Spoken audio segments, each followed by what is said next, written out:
The sun always seemed tired in Zenari City, like even the sky knew the people there carried heavy hearts. In one quiet corner of this dusty little town lived a girl named Victoria. She was 23 years old, soft-spoken, with eyes that always looked like they were hiding tears. Her mother had died the day she was born. Since then, Victoria had lived with a father who never once called her my daughter. Mr. Martin, her father, remarried when Victoria was still a toddler. His new wife Clara was sharp-tongued and cold-hearted. Clara had a daughter of her own, Lily, who was just 2 years younger than Victoria. But the two girls might as well have come from different worlds. Where Lily was praised, Victoria was blamed. Where Lily was dressed in pretty clothes and jewelry, Victoria wore torn hand-me-downs and worked with tired hands. If Lily dropped a plate, Victoria was punished. If Clara was angry, Victoria became the punching bag for her words. The house was big enough, but for Victoria, it never felt like home. She was a maid, a shadow, a burden, never a daughter. But there was one place Victoria felt free, the tiny storeroom behind the kitchen. She kept her most precious things there, old scraps of fabric, a blunt pair of scissors, a small box of threads, and her secret sketchbook. Every time she could steal a moment, she would sit and draw. Dresses, coats, pants, gowns, things she imagined seeing in magazines or on rich women who passed by their dusty street. She even stitched little outfits using discarded fabric. She would wear them when no one was home and look at herself in the cracked mirror, whispering, "One day." Her dream was simple but powerful. To go to fashion school and start her own brand, designing clothes for girls like her, girls who were always told they were not enough. But dreams were heavy in Zenari, especially for a girl no one believed in. Victoria held on to hers anyway. Meanwhile, the rain had just stopped in Rivertown, a big city a few hours away from Zenari, leaving the streets wet and shiny like glass. Mr. Martin was there on one of his usual business trips, trying to find someone to invest in his wood business, which had been quietly crumbling. He was tired and angry. The last meeting had gone badly. His phone kept buzzing with unpaid bills and complaints from workers back in Zenari City. Nothing was working anymore. As he walked through the streets hoping for a miracle, he noticed a man trimming hedges near the corner of a tall white house. The man looked familiar, his gray shirt soaked with sweat, hands covered in leaves and dirt. When the man turned, their eyes met. "Mr. John," Mr. Martin said, surprised. The man stood up straight, wiping his forehead. "Martin? Is that really you?" It had been over 15 years since he had last seen him, Mr. Martins thought to himself. Mr. John Williams, once the respected, polished businessman who had helped him start his own business, was now working as a gardener. They shook hands, and Mr. John offered a weak smile. "You look well." "I've seen better days," Mr. Martin replied. "But what about you? You don't look so well." John sighed. "It's a very long story, a very unfortunate event. Everything fell apart. My business partner betrayed me, took the company, convinced the board I was the problem. Even my investors left. I used up my savings trying to fight it in court. Lost everything." Mr. Martin blinked. "But you were doing so well." "Not anymore," Mr. John said with a small laugh. "Now I work here. The owner is kind, gave me a small place to stay, and I still have my son." "Yes, Kelvin," Mr. Martin recalled. "How is he?" "He was a little boy when I last saw him." John's smile faded. "Not good. He had a terrible accident. He's in a wheelchair now. He barely talks. I feel so bad for him. I'm not getting any younger, and I would like to get him a wife that can keep him company. But no woman wants to marry a man who can't walk and has no money." Mr. Martin stared at him, his mind suddenly racing. A poor man, a disabled son, a desperate father. And then, like lightning, the thought hit him. Victoria. Mr. Martin leaned closer. "You know, I might be able to help." John looked up. "You would? I have a daughter. She's quiet, strong. She is of marriageable age. Maybe she can marry Kelvin." There was no softness in his voice, no compassion, Just a sharp calculation. John hesitated. Are you sure? That's a big thing to offer. Mr. Martin waved his hand. Don't worry. She is not doing anything now anyway, and it would help you too. In truth, Mr. Martin didn't care about helping anyone. Not John, not Kelvin, not even Victoria. He just saw a chance to finally get rid of the girl he never wanted. One less mouth to feed, one less burden to carry. John nodded slowly. Let me speak to Kelvin first. Mr. Martin smiled to himself as he walked away after exchanging contact with Mr. John. He had no intention of asking Victoria what she wanted. This was perfect. Mr. Martin returned home to Zinari with a smile on his face, something rare these days. He didn't waste time. That same evening, he called his wife Clara into the sitting room and told her everything. About meeting Mr. John, about Kelvin, and about his plan for Victoria. Clara's reaction wasn't surprise. It was pure excitement. She laughed, clapping her hands. Oh, finally! That girl will be someone else's problem. But he's disabled, Mr. Martin said. Clara shrugged. Even better. She'll be stuck in one place. No running back here crying, and besides, it's not like any man from Zinari was looking at her. Just then, Lily walked in, already dressed in a fancy gown she had begged her father to buy just the week before. What's going on? She asked, chewing gum. Mr. Martin looked proud. Your sister is getting married. Lily blinked, then burst into laughter. To whom? A beggar? Something like that, Clara replied with a wicked grin. A poor, broken man in a wheelchair. Oh, wow, Lily said, smirking. Finally, she should thank us. No one else would ever want her. None of them thought to tell Victoria. The next morning, Mr. John arrived. He stepped out looking humble but tidy. Clara called Victoria from the backyard where she had been washing clothes since dawn. Pack your things, Clara said. You're leaving. Victoria frowned. Leaving? Why? Your husband's waiting, Lily added, leaning against the wall with her arms crossed. Hope you like wheelchairs. Victoria froze. Her hands, wet and wrinkled, dropped the shirt she was holding. What are you talking about? She asked, her voice shaking. Mr. Martin appeared behind her. I married you off to Mr. John's disabled son, and you're going to Rivertown with him. Today. Tears filled her eyes immediately. To who? But why? I don't even know the man. To a man who needs a wife. I already collected the bride price in full, so you do not have a choice, Mr. Martin snapped. Be grateful. You're finally useful. Victoria looked around. No one was defending her. No one even looked sorry. Her lips trembled. But I have never even met him before. What if he doesn't like me? You don't need to meet him, and he doesn't need to like you, Clara cut in. Just do as you're told.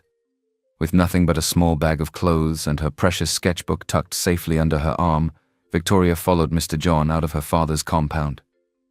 No hug. No goodbye. Just silence. Rivertown was different. Victoria looked out the window of the commercial bus just as they arrived in Rivertown. The roads were wide and smooth. The buildings were tall and beautiful. People walked quickly with purpose, dressed in neat clothes and holding fancy phones. It felt like a different world. They finally stopped at a large, quiet compound with tall trees and colorful flowers. Mr. John led her past the big mansion into a smaller house at the back, a clean, tidy boys' quarters. This is your new home, he said softly with a kind, welcoming smile. Victoria looked around. It was simple but peaceful. A small living room, a neat bedroom, a clean bathroom. She had never seen anything so calm. I'll bring Kelvin shortly, Mr. John said, then left. She sat quietly on the edge of the bed, heart racing. Moments later, the door opened. In came a handsome man, wheeled in by Mr. John. His face was sharp, his eyes quiet but strong. His clothes were plain, his expression unreadable. This is Kelvin, Mr. John said, your husband. Kelvin barely looked at her. Hi, Victoria said softly. He nodded once and looked away. She stood there, holding her bag, unsure of what to do. The silence was thick. Kelvin finally spoke. You don't have to pretend. Victoria blinked. Sorry? "I know why you're here," he said flatly. "You married me for whatever little money my father has left. Just do your part, and I'll do mine." Victoria opened her mouth to speak but closed it again. She had been unwanted in one house, and now she had stepped into another.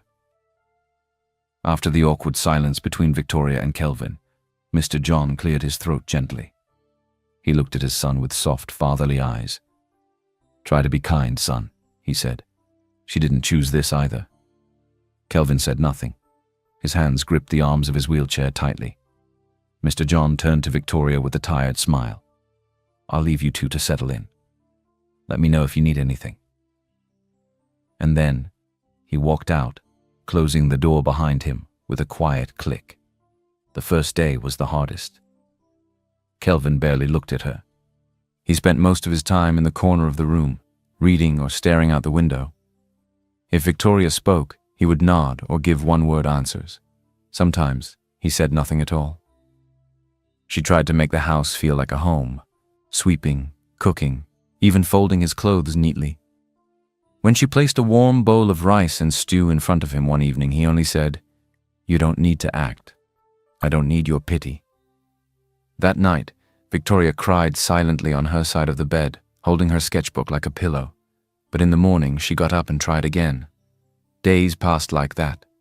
She would do the chores and cook, and when Kelvin ignored her, she simply stayed quiet.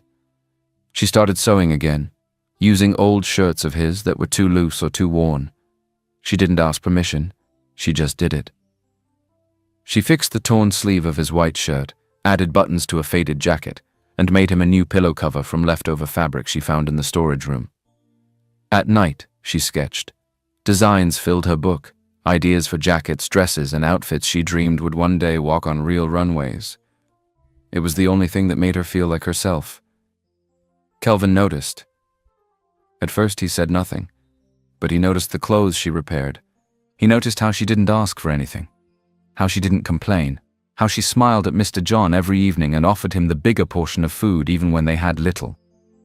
One afternoon, Kelvin watched from the window as she and his father laughed over a burnt pot of beans. Her laughter was soft but real. It stirred something in him. Later that night, as Victoria was threading her needle by the dim lamp, Kelvin finally spoke. "That jacket, the one I wore today." Victoria looked up, surprised. "Yes? You fixed it?" She nodded. "It had a tear near the elbow. I hope it's okay." He paused. "It fits better now." Victoria smiled. "I'm glad." Then silence again. But this time it wasn't as heavy. Mr. John continued working the gardens of the mansion. He came home with sore hands and dirt under his nails, but he always brought fresh fruits or vegetables for their small meals. They didn't have much, but it was quiet, and no one called her useless. For the first time in her life, Victoria felt something that was missing for years: peace. Even if Kelvin barely spoke and their home was small, she felt safe. And little by little, Kelvin began to see her. The air in Rivertown grew warmer as days passed, and Victoria fell into a quiet routine. She woke early, made breakfast, cleaned the house, then spent hours sewing quietly by the window. But now, she wasn't just repairing Kelvin's old clothes. She was transforming them. She cut up shirts that were too faded, reshaped trousers that had lost their form, and stitched bold patterns from scrap fabric onto dull jackets. Piece by piece, she was creating something entirely new. Her fingers worked like magic, and soon Kelvin's clothes looked like they came from a designer store. At first, Kelvin said nothing, but he wore them. Then one morning, Victoria wheeled Kelvin into the main compound to drop something off for his father. That's when Mr. Ben saw him.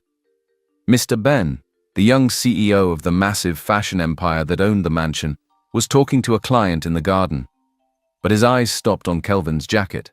Clean lines, bold stitching, and unusual but beautiful fabric combinations. He walked over, curiosity in his eyes. "Nice jacket," he said casually. "Where'd you get it?" Kelvin, unsure how to respond, looked down. "My wife made it." Ben raised a brow. "She designed this?" he asked, looking directly at her. Kelvin nodded once. Ben's interest deepened. Wow. Later that afternoon, Mr. John came home, followed by Mr. Ben, who wore a perfectly tailored designer shirt and sunglasses with polished shoes. Victoria stood frozen at the door, hands still holding a spool of thread. "Hello, Victoria," Ben said warmly. "I must confess I like what I saw earlier. Your design, it's incredible." Victoria blinked, not knowing what to say. "You have talent," he continued. "Natural, raw, untrained, but brilliant. I own a fashion company and I'd like to offer you a spot as an intern. You'd work under our design team, learn, grow, maybe even launch your own line someday." Victoria's heart raced. Her eyes darted to Mr. John, then to Kelvin. I've never worked in a company before," she said softly. "You don't need experience," Ben replied. "You have vision. That's enough." He handed her a card, smiled, and left. That night, the house was quiet. Victoria sat with Kelvin and Mr. John, holding the business card like it was made of gold. "I want to take the offer," she said finally. "Not just for me, but for us." Mr. John listened carefully. "I know you've been working so hard to feed us and keep the lights on. If I earn something, even just a little, it can help. And maybe if I save up, I can still attend fashion school one day." She turned to Kelvin. "I won't abandon you. I'll still come home every day, cook, clean, whatever needs to be done. But I need this. Just the chance to try." There was silence for a moment. Then Kelvin spoke. "Do it." Victoria blinked. "Really?" He nodded. "You've earned it. You've already given so much." Mr. John smiled quietly, pride shining in his tired eyes. Victoria looked down at the card again. For the first time, her dream didn't feel so far away. The morning after Victoria shared her dream, she woke up early with a new light in her eyes. She didn't just want to dream anymore. She was ready to work for it. Mr. John walked her to the gate as she prepared for her first day at Dulux Group, one of the biggest fashion brands in the country. "Oh, you can do this," Mr. John said quietly. Victoria smiled, holding back tears. "You really think so, sir?" "I know so," Mr. John continued, his voice soft but strong. No one had ever believed in her before. Not her father, not Clara, not Lily. But here she was, leaving for a job where someone saw her worth and someone encouraged her. Work at Dulux Group was fast and demanding. Design boards, fabric sorting, last-minute fittings. It was a world Victoria had never seen, but she soaked it all in like rain on dry soil. She worked with passion, stayed after hours, asked questions, practiced every night. Within just a few weeks, her designs caught the attention of top managers. One of her sketches, an African-inspired jacket with modern cuts, won a regional award. People began to ask, "Who is this girl?" But no matter how tired she was, Victoria always came home. Every evening she would change out of her work clothes, cook for Kelvin and Mr. John, help Kelvin with his meds, tidy up the room, and check in with him before sleeping. In the mornings, she made sure his breakfast was ready and water boiled before rushing out. She never let her growing fame distract her from her home. At the office, eyes were watching. Mr. Ben noticed more than her designs. He noticed her smile, her quiet strength, the way she walked with grace and spoke with kindness. One afternoon, as she reviewed fabric samples, Ben came over with 2 cups of coffee. "Thought you could use a break," he said, offering her one. "Thanks," Victoria said softly. "You're talented, Victoria, but you're holding back." She frowned slightly. "I'm doing my best." "No, I mean, your designs deserve global attention," Ben said, leaning closer. "With my help, you could study abroad, meet the best designers, launch your own brand.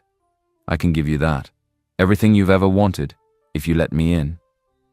Victoria went still. "I'm married," she said, her voice calm but firm.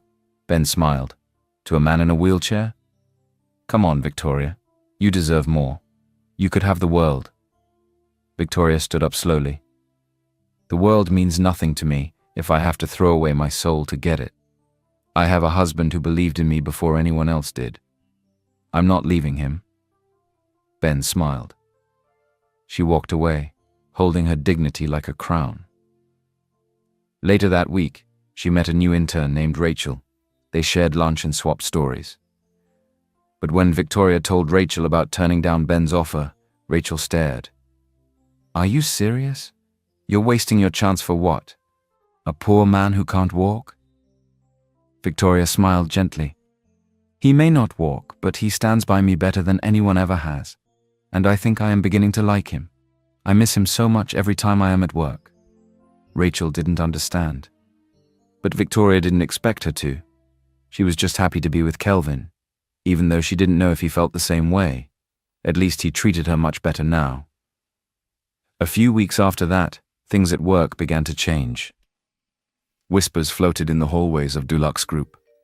Some said Victoria was only rising because of her connection with Mr. Ben. Others claimed she was secretly dating him. The award she won? They said it was a gift, not talent. Victoria heard the rumors in the lunchroom, in the corridors, even from people she once greeted with smiles.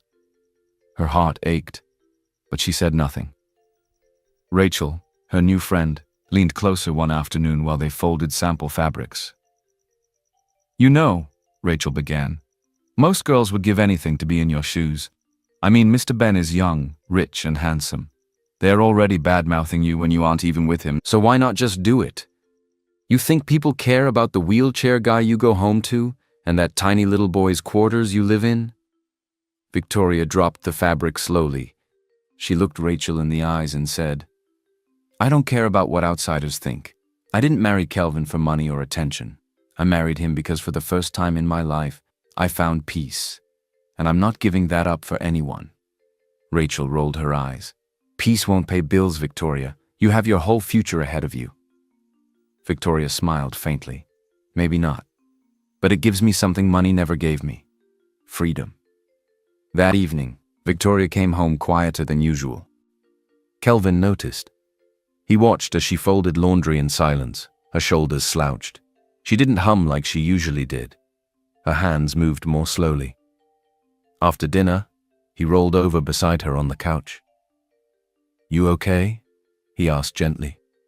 She nodded, but her eyes were tired. "What happened?" he pressed. She sighed and looked at him. It's Ben. He's been trying to make me get together with him. And people at work, they're talking. They think I'm with him, that I'm using him to climb." Kelvin looked away. "I'm sorry," she said quickly. "I didn't mean to upset you. It's not you," Kelvin said quietly. "It's me." She blinked. "What do you mean?" He took a deep breath. Maybe you should go. Maybe Ben is right. You could have the world. Why waste it here, with a disabled man like me?" Victoria sat up straight, eyes burning. "Don't say that. I can't walk, Victoria. I can't even stand beside you when people insult you. I can't give you what he can." She reached for his hand. "But you gave me what nobody else ever did." Kelvin looked at her. "You gave me kindness, patience, and respect. You saw me when I felt invisible. I don't want cars or mansions. I want you." Tears filled his eyes. "But I have nothing." "You have everything I ever needed," she whispered. And then, for the first time since their wedding, she kissed him. It was soft at first, then stronger. The kind of kiss that says, "I choose you, no matter what." In that moment, they weren't a broken man and a forgotten girl. They were home. Later that night, the stars above were soft and steady, like they were listening too. Inside the small house behind the mansion, Kelvin sat beside Victoria, his fingers gently brushing hers. The kiss they had shared still lingered between them, warm, real, and honest. He looked at her, truly looked at her, for a long time. Then he sighed deeply. "I need to tell you something. Everything." Victoria turned to him, eyebrows raised, but she said nothing. Kelvin's voice was low, steady. "Victoria, I'm not poor." She blinked. "What?" "I'm not just some broken man living behind a rich man's house. This mansion, the company, the brand, it's all mine. I own it." Victoria stared, confused. Ben? Ben is my personal assistant, Kelvin explained. My public face. After my accident, I didn't want to be seen anymore. I didn't want pity, so I stayed behind the curtain, let him handle things on the surface. Victoria's lips parted, speechless. Kelvin went on. When my father, Mr. John, told me about you, I didn't want to go through with it. I was angry, tired, and didn't believe anyone could love me for me anymore. He paused, looking into her eyes. But my father said something. He said, "What if she's different?" He was only out gardening when he ran into your father, who he let assume things just to see how he would react. And to my dad's surprise, he sold you out without hesitation. So we staged everything. The small house, the silence, the lowlife, even the job offer from Ben. We wanted to see what you would choose, me or the world. Victoria's heart pounded. You were testing me?" she whispered. Kelvin nodded. "I'm sorry. I hated doing it. But I needed to know if you stayed because you pitied me, or because you loved me." He swallowed hard. "And you chose me. You chose me over fame, over money, over everything." Victoria looked down, her chest tight. "Everything that happened, the clothes, the job, all real," he said. "Your talent is real, your strength, your heart, everything. I just needed to be sure, and now I am." Tears slipped down Victoria's cheeks. "Why didn't you tell me sooner?" "Because I was scared," Kelvin admitted. "But now, I'm not." He reached out, gently cupping her face. "You made me believe again. In people, in love, in second chances." Victoria looked into his eyes, eyes that once held pain, now full of hope. "I didn't stay because of money," she said softly. "I stayed because you made me feel safe, seen, like I mattered." Kelvin nodded, tears in his own eyes. "And you do, more than anything." The silence that followed Kelvin's confession was long and heavy. Victoria sat still, her heart full. She was shocked, yes, even hurt a little. The truth had shaken everything she thought she knew. But as she looked into Kelvin's eyes, she didn't see pride or games. She saw fear. She saw regret. But most of all, she saw love. "I won't lie," she whispered. "It hurts, that you didn't trust me enough to tell me." Kelvin lowered his head, ashamed. "But I understand now," she continued softly. "You've been hurt before. Deeply." He nodded slowly. "I was engaged once, before the accident. We had our future planned, until the crash. She left within a month. Said she couldn't build a life with someone who might never walk again." Victoria reached out and held his hand. "She didn't love you," she said gently. "Not like I do." Kelvin looked at her, surprised. "You love me?" he asked, voice cracking. Victoria smiled, tears in her eyes.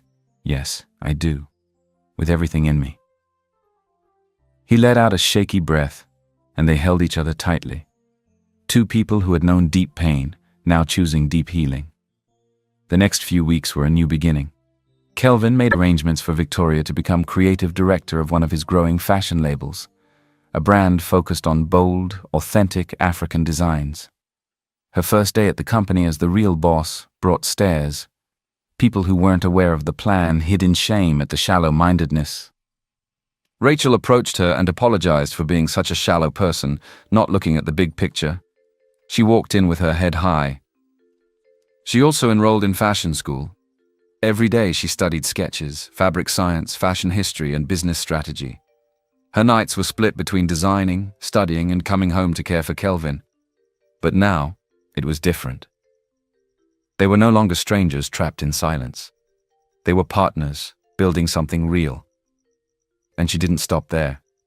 "Let's try therapy again," Victoria told Kelvin one morning. He frowned. "You really think it'll work?" "I believe it can," she said, holding his hand. "But more importantly, you need to believe it too." She wheeled him into sessions, helped with exercises, and clapped the first time he stood for 2 full seconds on his own. She hugged him so tightly that day he almost fell over, but they just laughed.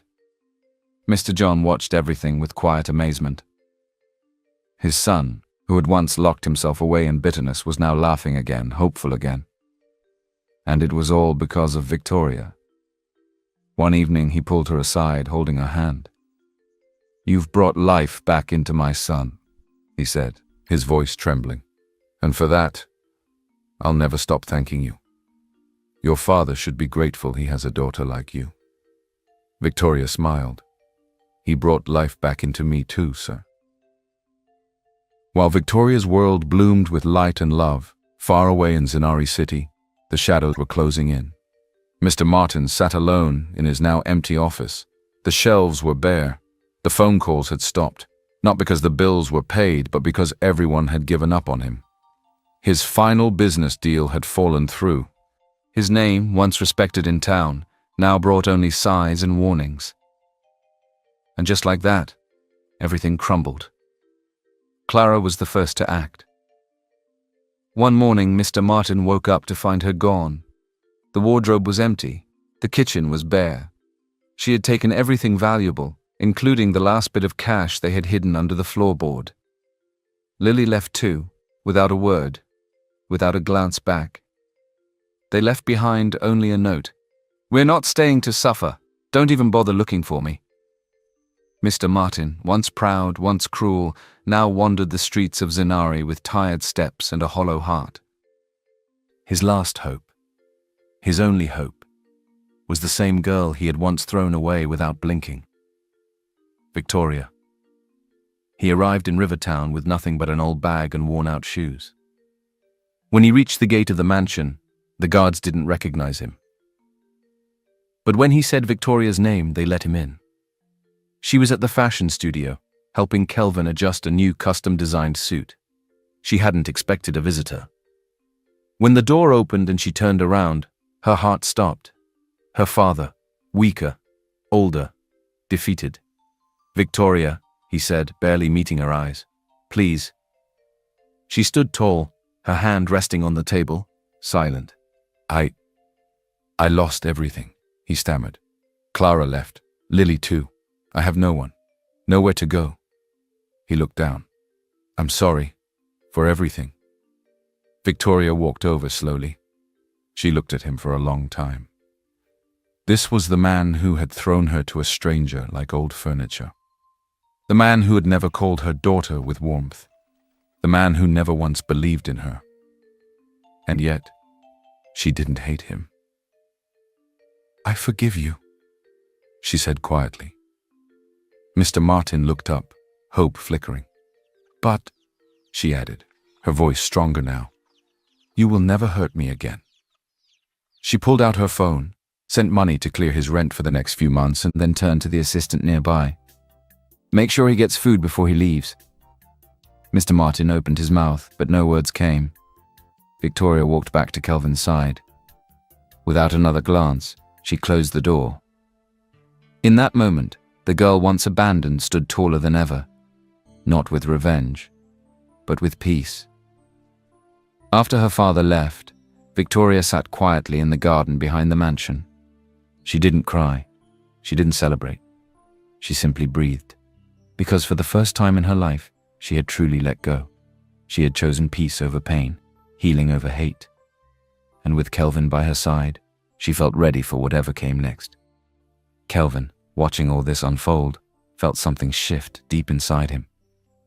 He had spent so long believing he didn't deserve happiness. But Victoria's love, her courage, her forgiveness, her fire, had changed everything. That week he doubled his therapy sessions. He pushed harder, sweated more, and stopped making excuses. And then one morning, he stood. It was shaky. It was slow. But he stood without anyone holding him. Victoria walked into the therapy room, arms full of fabrics, and stopped in her tracks. Kelvin looked at her, smiling through tears. Surprise. She dropped everything and ran to him, holding him tight as he balanced with the help of a rail. "I knew you could," she whispered into his chest. He hugged her back. "Because you believed."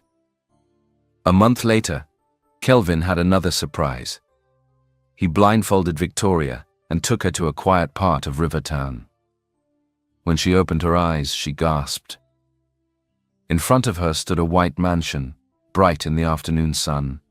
The gates opened to reveal a beautiful garden, a long driveway, and walls lined with paintings of her designs. Kelvin took her hand. "This is yours." She followed him inside. Every room had a piece of her. Her first sketchbook, now framed. Her handmade dresses, now displayed. And in the center of the house, a fully equipped fashion studio, glowing with light and possibility. "I wanted you to have a space where your dreams don't just live. They fly." Victoria turned to him, tears in her eyes. "How did I ever deserve you?" Kelvin smiled. "I ask myself the same thing every day." Victoria completed fashion school that year, top of her class. With Kelvin's support and her own fire, she launched her own brand. Not just threads. Her designs walked international runways. Her face appeared on magazine covers. People spoke of her as the voice of a new generation in fashion, bold, brave, and deeply real. Yet every day after interviews and flights, she returned home to Kelvin, to their quiet dinners and long walks through the studio. And every morning, she woke up beside the man who once thought no one would ever love him. Two hearts, once broken, now whole. With her fashion brand blooming and her name celebrated across continents, Victoria knew it was time for something even deeper. Not just clothes, not just fame, but change. She remembered the little storeroom back in Zinari City, the one filled with scrap fabric, dust, and dreams no one believed in. She remembered how it felt to sew with trembling hands, unsure if she would ever be seen.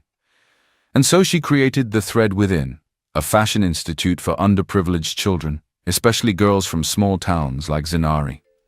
They were taught to sketch, sew, dream, and rise, no matter who they were or where they came from. "We're not just making clothes," Victoria told the students one day. "We're stitching back dignity." Months later, Victoria began feeling tired more often. She brushed it off. Maybe it was the workload or travel or just the weather. But when she nearly fainted during a design consultation, Kelvin insisted they go to the hospital. He held her hand tightly in the waiting room, nervous but calm. The doctor walked in with a wide smile. "Well," he said, flipping through the file, "you're not sick." Kelvin frowned. "Then what is it?" The doctor grinned. "You're pregnant." Victoria's eyes widened. "Pregnant?" "Not just that," the doctor chuckled. "With twins." Victoria gasped, covering her mouth. Kelvin froze, then let out a laugh that turned into a tearful, joyful sound. They hugged tightly, still unable to fully believe it. Two hearts, now becoming four. A few weeks later, Victoria and Kelvin walked into one of the biggest fashion galas of the year. Cameras flashed. People turned. But this time, she didn't walk in as the girl from nowhere. She didn't walk in as someone's assistant. She walked in hand with her husband. The world saw them now as they truly were, husband and wife, CEO and visionary. Two survivors, two builders, two lovers. And as she stepped onto the stage to receive the award for Global Fashion Icon of the Year, Victoria looked out at the crowd, then down at her gently growing belly. She smiled. Because once upon a time, she was thrown away. Now she had built a kingdom with thread, love, and grace. Final line. They gave her away like she was nothing. She rose and dressed the world in her name.